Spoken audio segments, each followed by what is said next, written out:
Corinth, 480 BCE. Representatives from 70 Greek city-states have gathered to discuss a common threat. Persia, the greatest empire the world has ever seen, is invading Greece. These Greek city-states are discordant and distrustful. Some of them are technically at war with each other, but they've come together for the first time in history to face a common enemy. Yet, even under the threat of annihilation, they can't agree. By the time they adjourn, only 30 states remain in this new Hellenic alliance. Of the 700 city-states in Greece, most have opted to either stay neutral or capitulate to Emperor Xerxes. The Greeks, those who are left, choose the place that they will take their stand, a lonely pass between a mountain and a sea, Thermopylae.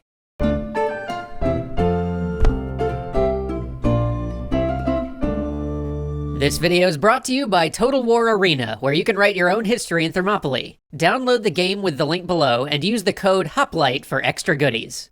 The Battle of Thermopylae is one of the most significant events in the ancient world, and also one of the least understood. Because while most accounts of Thermopylae talk about the fighting and the tactics, the actual battle made little strategic difference. Despite the Greek allies' brave defense, Xerxes would break through and burn Athens. Persian armies would harry Greece for another year. But as we will see over these two episodes, Thermopylae was important for a different reason. It came to shape how Greece thought of itself, and how the intellectual descendants of Greece still think about the world. Because Greece wasn't Greece yet. There was no Greek identity. It wasn't a monolithic culture. Rather, it was a handful of city-states that spoke vaguely the same language and worshipped some of the same gods. Many of these presumed Greek states thought that they had more in common with the Persians than their so-called kin. So before we get to the great battles and the heroic events, let's talk about the three players on the board: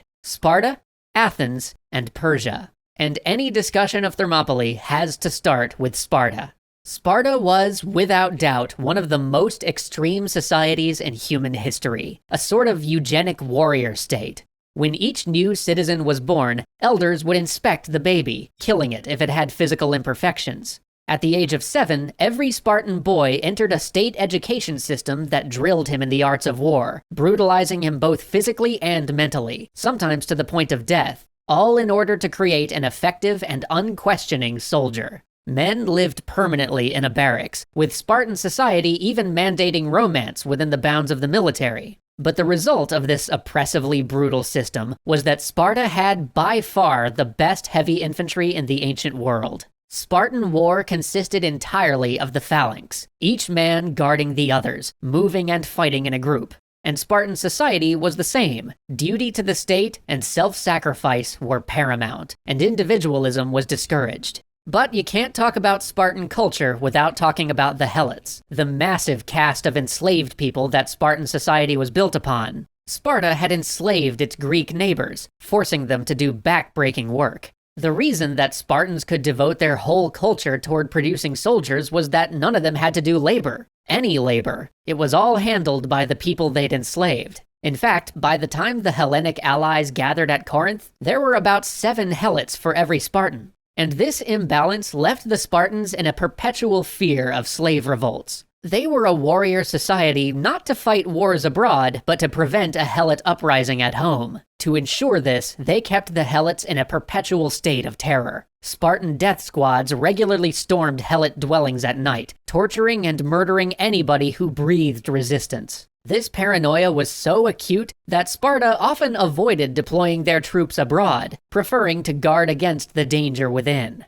But this fear also led Sparta to become the diplomatic juggernaut of ancient Greece. Constantly worried about its own security, the city formed a mutual defense pact with neighboring states, each pledging to come to each other's aid in case of invasion or revolt. And this coalition would form the backbone of Greek resistance against Persia.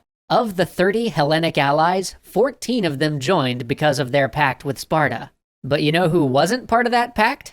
Athens. And there was some seriously bad blood between the two. Sparta considered the newly democratic Athens an existential threat, and had even mounted a military intervention to stop its political revolution. After all, Athenian democracy had a tendency to spread, and what would happen if the Helots got wind of this new system of mob rule? This was likely on the mind of the Spartan representative, King Leonidas, as he spoke to the Congress, where he found himself suddenly on the same side as his Athenian rivals. Athens was the opposite of Sparta in almost every way. Athenians valued individualism, disdaining anyone who couldn't argue political opinions. Their society turned out philosophers, mariners, and playwrights, citizens first and soldiers second. And in this new democratic society, the elites were politicians, guiding the ship of state by persuading the populace to vote for ballot measures. And one of its greatest political minds was Themistocles. When the city had discovered a new silver vein, he had persuaded the voters to use that money to found a navy, rather than just sharing the money out amongst the populace. And it was Themistocles, master of this shiny new fleet, who represented Athens at Corinth, putting aside his reservations about Sparta, much like Leonidas was putting aside his queasiness about working with Athens.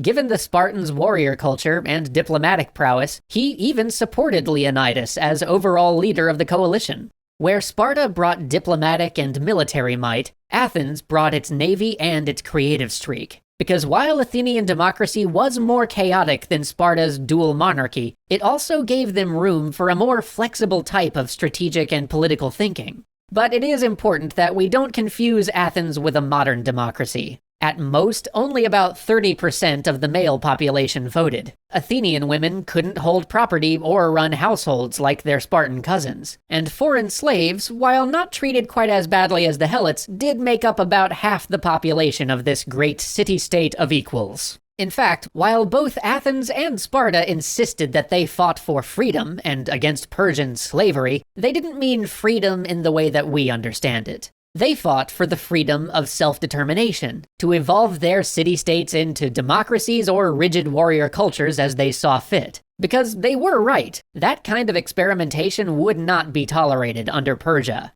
Yet the Persians, ironically, would tolerate a lot. Because, funny thing about those slavers of Persia, they didn't own slaves. The workers that built the great monuments of Persepolis, carving the empire's massive canals and engineering its underground irrigation tunnels, those people got paid wages according to their level of skill. In addition to that, the Persian emperors tended not to force their culture and religion on the people they conquered. Sure, if people wanted to convert to Zoroastrianism, great. And if they wanted to adopt Persian culture, well, good on them. But it wasn't a requirement. In fact, the Persians often behaved more like liberators than conquerors, restoring people to their homelands if the previous ruler had uprooted or oppressed them. The empire's founder, Cyrus the Great, famously freed the Jews from captivity in Babylon. Everybody won. The Jewish elites got to go home, and Cyrus got a loyal buffer state between Persia and Egypt. And this tolerance was even more impressive considering the size of the empire. By the time the Persian Emperor Xerxes clashed with Leonidas at Thermopylae, his state stretched from northern India to Egypt to Ethiopia. And the Persian bureaucracy ran that territory with unprecedented efficiency. It was so impressive that Alexander the Great just copied it when he conquered Persia 150 years later. As long as territories paid their taxes and didn't revolt, Persia basically left them alone. If they did rise and revolt, though, the punishment was merciless. And that's where this whole business got started. In 499, Greek cities in Ionia rose against Persian rule, declaring themselves democracies. Seeing an opportunity to spread its governmental system, Athens aided its new sister cities, and made themselves a permanent enemy. In response to this slight, the Persian Emperor Darius had invaded Greece, swearing to raze Athens to the ground. And he would have too, if a small Athenian army hadn't met him on the plain of Marathon. There, the Athenians won an improbable victory and drove the Persians into the sea. Which would have been slightly less improbable if Sparta had helped out, but the Spartans had been in the midst of a religious festival and refused to anger the gods by marching to war. But that wasn't the end of the Persians' ire. Oh no. For the armies of Darius' son, Xerxes, were marching into Greece, crossing the Hellespont on a kilometer-long pontoon bridge built by Egyptian and Phoenician engineers, accompanied by the largest invasion ever assembled. Where his father had failed, Xerxes aimed to succeed. So Athens and Sparta, these once and future enemies, got to work. After days of strategizing, Themistocles proposed a two-front defense. First, the Athenian navy would stop the Persian fleet from landing troops behind the Greek army. Second, Leonidas and his Spartans would hold the Persian army at bay on land, in a lonely pass named after the geothermal springs nearby. This pass was known as the Hot Gates, Thermopylae. Thanks again to the folks at Total War Arena for sponsoring this episode. You want to rewrite your own history in Thermopylae? Download the game with the link below this video and use the code HOPLIGHT for extra goodies. Be sure to tell them Extra Credits sent you.